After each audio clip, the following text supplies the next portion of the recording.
전인수 교수입니다. 여러분들 환경과 건강, 그죠? 해양 오염, 요 마지막 우리가 사이버의 시간입니다. 잘 들어주시기 바랍니다. 자, 환경 오염과 건강을 보시면 우리가 이제 암 질환을 필요해서 많은 불치 진료 질환이 환경 오염에 의해서 발생한다고 했습니다. 그리고 그게 오염 물질이 또 호흡기라든지 음식과 음료수를 통해서 흡수되죠. 또 그 다음에 피부 접촉을 통해서 인체로 유입됩니다. 그래서 WHO에 따르면 암 질환이 70%가 환경 오염에서 발생한다고 발표했습니다. 그리고 또 폐암 발생률이 대도시가 농촌보다 2, 3배 높다. 미세먼지 때문에 그렇죠. 그 다음에 만성기관지 환자의 발생 비율 보시니까 대기 오염 지역이 주민이 2, 3배 높다고 이렇게 나와 있습니다. 발표를 한 겁니다. 그렇죠? 자, 우리 구조에서 이제 실오염을 중요하죠, 실내. 도시 지역에서 미세먼지나 자동차 매연 등이 대기질 악화로 인해서 실내 공간에 대한 환기가 이루어지지 않은 따라서 실내 오염이 문제가 새로운 환경 문제로 대두하고 있습니다. 사실 우리가 거의 한 7, 80%가 우리가 실내 내에서 생활했다는 게 이렇게 생활하고 있습니다. 그래서 실내 오염이 그만큼 중요하다는 게 있어야 되겠죠. 그래서 일반적으로 이제 건축 자재에 의해서 휘발성 유해 화물이 또 문제가 되고, 그 다음에 가정에서 사용되는 화학 제품이라든지 지사 난방을 위한 연소 이런 게 이제 실내 오염의 주 범위이죠. 그 다음에 특히 이제 우리 건축 자재를 보시면 건축 자재는 휘발성 유해함을 부유시에 의해서 인체 유해성이 이제 문제가 되는 거죠. 그래서 이게 특히 이제 벤젤이라든지 이제 클로로포름, 특히 포름알데히드가 건축 자재 이제 내포돼 있죠. 그래서 그게 실내로 나오는 거죠. 그래서 그게 발암 물질이 되고, 특히 포름알데히드 같은 경우는 농도가 0.25 ppm, 아주 작은 양이라도 우리 두통이라든지 눈, 코 자극을 유발합니다. 이 건축 자재가 실내오염의 또 주범이기도 하죠. 그다음 성면은 우리가 많이 사용하고 있죠. 성면을 뭐 스레이트라든지 보온재를 위해서 성면을 씁니다. 보통 이제 온성면을 이제 쓰죠. 강물에서 길이가 3 내지 20m, 굵기가 0.0m, 아주 분자 형태로 이제 존재를 하죠. 내화제, 단열재로 많은 사용합니다. 방음제라든지. 그게 이제 우리가 질병에 이제 폐암 같은 성명 배치 같은 게 이제 발견해요. 성명이 상당히 위험하죠. 그렇죠.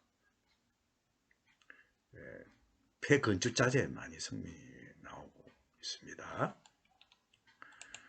그 다음에 요즘 이슈화 중에 라돈이죠. 라돈.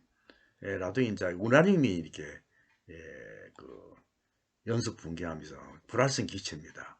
무색, 무미, 무취, 방사성 가스죠. 이게 강물에서 생겨나는 거죠. 또 지하 공간에 많이 되죠.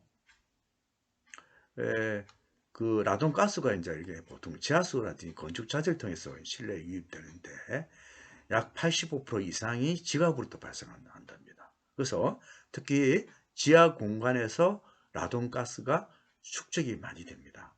그래서 미국 EPA에 의하면 라돈을 기준을 해서 우리나라 아직 기준이 안 돼 있죠. 그래서 미국 EPA에서는 라돈이 폐암의 원인이라고 기준하고 있습니다. 우리나라도 이제 좀 연구를 좀 하고 있어요. 그래서 규제를 할 것인지 안 할 것인지. 자, 그 다음에 우리가 내분비 교란 물질 하면 이제 환경 호르몬이냐는 거죠.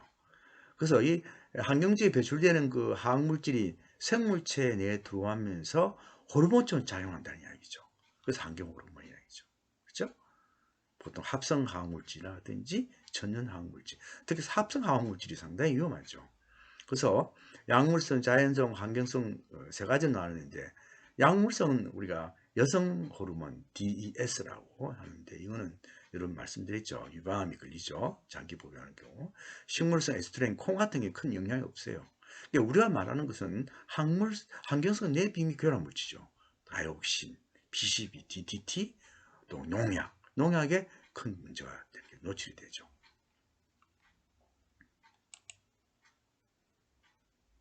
그다음 우리 이제 환경 호르몬이 발생하여 가지 이제 있는데, 특히 그 중에 중요한 게 이제 여러분들 비스페놀 A, 비스페놀 A 합성수지 올리는 식물 음료수 캔 안쪽에 이제 코팅하는 게 비스페놀 A가 문제가 되죠. 종이컵에 안에 코팅제. 그다음에 노니페놀 같은 경우는 세제 분해 산물, 그러니까 세탁제를 어떤 이야기하는 거죠.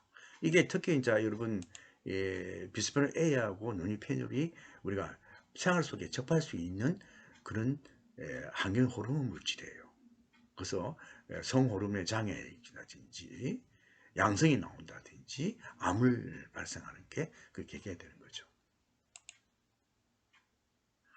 대처방안은 이제 음식물에 대한 대체, 용기 사용 대체, 생활 주변의 관리 대체, 소비자로서 대체, 이 네 가지가 크게 있는데, 우리가 발표 시간에 항상 여러분 발표했죠. 했기 때문에 생략을 하겠습니다. 자, 그 다음에 우리가 마지막으로 이제 환경 오염에 우리가 이제 지금 상당히 부각되는 게 환경 오염입니다. 이게 한 3, 4년 전부터 환경 오염이 큰 문제가 이슈가 된 거죠. 이것은 이제 정의는 이제 환경에 이제 해양에 유입되거나 해양에서 이제 발생되는 물질, 뭐 유조선이 뭐 기름 유출된다든지 그런 게 위해서 해양 환경에 해로운 결과를 미칠 우려가 있는 상태를 우려합니다. 예를 들면 해양 유입되는 플라스틱 같은 게 많이 유입되고, 그다음 발생되는 거는 여러분 석유가 이제 유출되는 것. 그래서 해양 생태계에 큰 문제가 우려가 있는 해양 오염이라 하죠. 그래서 해양 생물 자원을 손상시키거나 인간 건강에 해가 되죠. 내가 환경에 제외되는 모든 위험 효과를 하는 거. 여기서 보면 이겠죠. 유조선 유출해서 새떼가 죽는 거 있죠. 그렇죠? 이런 거. 그건 우리 환경 오염이라고 이야기를 할 수가 있습니다. 그래서 우리 보시면 원인을 보시면 해양 활동의 오염, 그렇죠? 선박의 해양 활동, 유조선이 뭐 유출된다든지, 그렇죠? 선박에 부딪힌다든지. 그 다음에 육상으로부터 오염을 플라스틱은 해상 쓰레기, 그렇죠? 특히 플라스틱이 해양 거대한 해양 쓰레기로 이야기되고, 대기 오염 물질 오염은 뭐 먼지 같은 그런 경우. 세 번째는 상당히 그게 크진 않죠. 제일 큰 게 이제 육상으로서 오염, 두 번째가 해양 활동에서 오염이 크게 일어나죠. 특히 이제 육상으로부터 이제 이건 육지로부터 이제 그 수천 킬로 떨어진 대양, 이렇게 대서양에서 섬처럼 해양 쓰레기를 모인 쓰레기지대를 발견한 거죠. 지대 없는 거. 여기 보시면 1997년에 해양조사선인 찰스 모란 선장이 태평양 북동부에 발견한 거대한 거대 쓰레기를 발견했죠. 약 4개소 정도가 있다는데 크기가 한반도의 7배 정도, 약 1억 톤 정도 해양 쓰레기 섬유로 구성되어 있죠. 이게 이제 큰 문제가 되죠. 특히 플라스틱인데, 이 부유 쓰레기는 강압성 식물의 성장을 뭐 제약이기도 하고, 용종산소를 고갈시키기도 하고 독성이죠. 그 다음에 해양 생태계 변화를 주죠. 특히 자기가 부서진 플라스틱이 먹인 줄 알고 생선들이 고기들이 먹고 문제가 생기죠. 이런 여러분들 여기 이제 영상 보면 많이 나옵니다. 영상 여러분 한번 보시기 바랍니다.